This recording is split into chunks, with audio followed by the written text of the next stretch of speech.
মানুষ মা ভাই বোনেরা এসছেন, তাদের পাগুলোকে আমি প্রণাম জানাচ্ছি।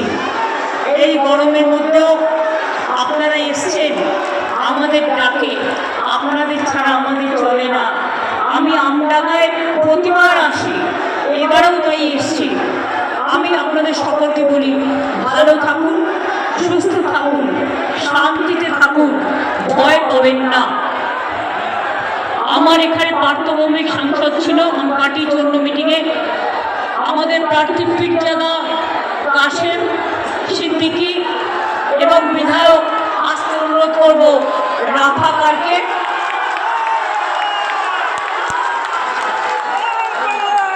উনি এখনো আমরা বিধানসভার বিধায়ক আছেন, হাত তোলার সাথে আমরা সবাই ওকে সম্মান দিয়েই কাজ করাবো, নিশ্চিন্তে থাকুন। আমার এখানে আছে রফিকুর রহমান, আচ্ছা বলেছি, জ্যোতির্ময় দত্ত সভাপতি আমডাঙ্গা ব্লক তৃণমূল কংগ্রেস, নবীন মাইতি, মুস্তাফা আহমেদ, অরিন্দম মুখার্জি, রণজিৎ সাধুকার সহ আমার এখানে আরও অনেক ব্লক, জেলা, জেলা পরিষদ, গ্রামসভা, পঞ্চায়েত সমিতি, কাউন্সিলর, বুথের নেতা, জেলার নেতা, ব্লকের নেতা, পঞ্চায়েতের নেতা, গ্রামসভার নেতা সবাই উপস্থিত আছে। আপনাদের সকলের কাছে আমি অত্যন্ত কৃতজ্ঞ। এত দুপুরেও আপনারা যে কষ্ট করছেন, আর আমি তো এক মাসের বেশি হয়ে গেছে এই গরমে রোদ্দুরে প্রোগ্রাম করে বেড়াচ্ছি, প্রতিদিন লু খাচ্ছি, কিন্তু হজম করে যাচ্ছি। এবারের লড়াইটা মনে রাখবেন, বিজেপি আমাদের বিরুদ্ধে সর্বশক্তি নিয়ে মাঠে নেমেছে। আর কিছু বিজেপির গদ্দার আছে সব কমিউনিটি থেকেই, তারাও বিজেপির টাকায় আমাদের ক্যান্ডিডেটের বিরুদ্ধে আপনাদের নানা রকম সাম্প্রদায়িক সুশ্রুতি দিচ্ছেন। আমি কোনো সাম্প্রদায়িক সুশ্রুতি বিশ্বাস করি না।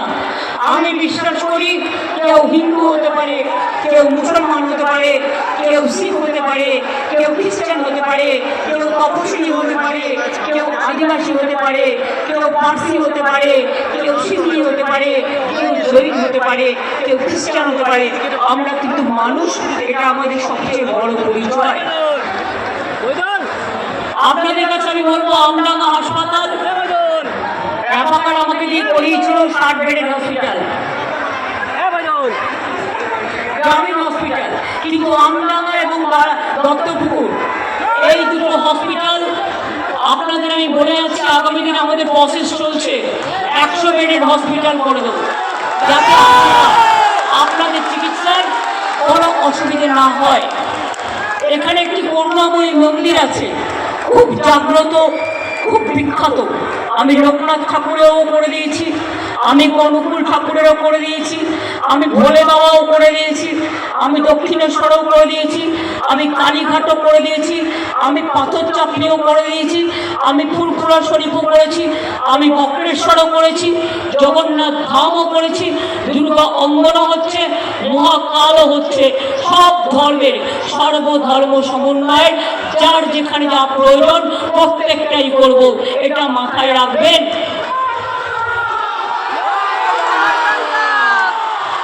মথুরা ধাম, হরিচাঁদ গুরু ঠাকুরের নামে বিশ্ববিদ্যালয়, রাস্তা, ফুলের বাজার, গেট, কলেজ, ডেভেলপমেন্ট বোর্ড সব করে দিয়েছে। নারায়ণও এখানে আছে, আপনার অশোকনগরের প্রার্থী। আমি সবাইকে বলবো অনেক অনেক অভিনন্দন। আপনারা কি জানেন মা ভাই বোনেরা, কোনোদিনও শুনেছেন একটা নির্বাচনে লড়তে গেলে দিল্লি থেকে যত ফোর্স সেন্ট্রালে 2 লক্ষ পুলিশ নিয়ে এসছে, আর আমাদের পুলিশরা ওদের সাথী হয়েছে, কারণ আমাকে ওরা এখন চেনে না, ওরা বিজেপিকে চেনে। আমি গতকাল শুনলাম কোলাঘাট থেকে রাস্তা বন্ধ করে দিয়েছে, এমনকি প্রেস যেতে পারছে না, বাইক বন্ধ করে দিয়েছে, রেল বন্ধ করে দিয়েছে, রোড বন্ধ করে দিয়েছে, তাহলে যারা ভোটার তারা যাবে কি করে? যারা বাইরে কাজ করে, কারা এসব করছেন? তারা কি ভুলে গেছেন? আগামী দিনে এই বাংলার মাটিতেই আপনাদের কিন্তু কাজটা করতে হবে। আপনাদের আমি ভালোবাসি, সম্মান করি, তাই অ্যালার্ট করব যে আপনারা কারো কথায়, কারো মুখের কথায় নাচবেন না, নিজের বুদ্ধিতে কাজ করুন। আপনাদের আইপিএস, আইএস, ডাব্লিউবিপিএস, ডাব্লিউসিএস থেকে শুরু করে সকলের একটা নিজস্ব সম্মান আছে নিরপেক্ষভাবে কাজ করার জন্য। নিরপেক্ষতা বজায় রাখুন। শুধু তৃণমূলকে টার্গেট করবেন আর বিজেপি সবচেয়ে বড় ক্রিমিনাল গদ্দার রাকেশ সিং, এদের কেন গ্রেপ্তার করা হবে না? শুধু তৃণমূল